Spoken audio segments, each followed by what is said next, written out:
Preeti Zinta, she was compared to Amrita Singh.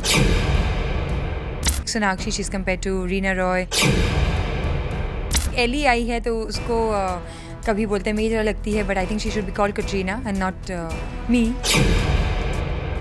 Katrina से comparison ने ज़रीन खान को एक बार फिर अपने करियर में एक टर्निंग पॉइंट पर लाकर खड़ा कर दिया है।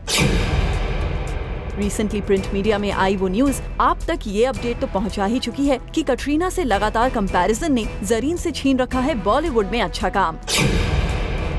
कटरीना से कंपैरिजन के चक्कर में ना तो ज़रीन अपनी इमेज बना पा रही हैं और ना ही इंडस्ट्री में कमा पा रही हैं नाम।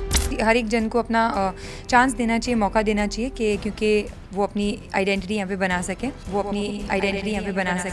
जी हाँ, यही है ज़रीन खान का उस सवाल पर जवाब जो एक रीसेंट मीडिया रिपोर्ट के बाद सुर्खियों में आ गया था, जिस रिपोर्ट में कहा गया था कि जिन कटरीना से कंपैरिजन की बदौलत कभी ज़रीन को माइलेज मिला था, वही कंपैरिजन अब ज़रीन के करियर पर भारी पड़ने लगा है। और जब ये बात जूम ने ज़रीन से पूछी तो फूट पड़ा उनका दिल।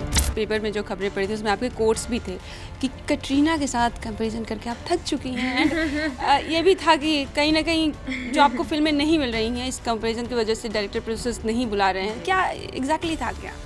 सी आई थिंक कंपैरिजन्स बॉलीवुड में हमेशा ही रहे हैं। हमेशा कोई नया चेहरा आता है तो बस वो उनको किसी न किसी से कंपेयर करना शुरू कर देते हैं। इतना ही नहीं, ज़रीन ने वो एक रीजन भी क्लियर कर दिया है जिसके चलते उन्हें कटरीना के साथ अपना कंपैरिजन गैर जरूरी लगता है।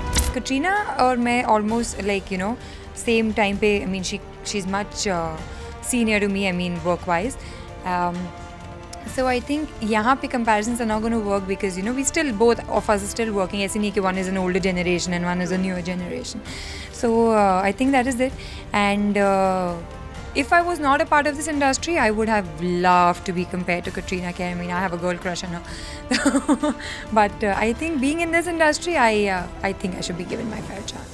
अब तो आप समझ ही गए होंगे कि ज़रीन को आखिर कटरीना के साथ अपना कंपैरिजन क्यों खलने लगा है। बात साफ है, वीर में सलमान की हीरोइन बनने के बाद भी उनका करियर ग्राफ वैसी स्टार्ट नहीं ले पाया जैसी स्टार्ट सलमान के ही साथ डेब्यू करने वाली सोनाक्षी को मिली। ज़रीन का वो एक बड़ा आइटम नंबर भी उनके करियर को उछाल नहीं दे पाया जो उन्होंने सलमान खान के साथ किया था। ऐसे में किसी भी एक्ट्रेस को बॉलीवुड की ही एक दूसरी एक्ट्रेस के साथ लगातार होने वाला कंपैरिजन परेशान कर देगा और लगता है ऐसा ही कुछ हो रहा है ज़रीन खान के साथ, जिनकी इमेज में कटरीना कैफ की लोकलाइक होने का दाग कुछ ऐसा जिंक्स बनकर जुड़ा है कि सलमान की लॉन्च की हुई बाकी लोकलाइक एक्ट्रेसेस की तरह उनके करियर की गाड़ी बाकी सबसे पीछे छूट गई है और ज़रीन की जुबान पर आ गया है वो कड़वा सच जो कोई एक्ट्रेस सिर्फ कंपैरिजन से तंग आकर ही बोल सकती है। If I was not a part of this industry, I would have loved to be compared to Katrina Kaif. I mean, I have a girl crush on her. For Chetna Singh, Zoom, Mumbai.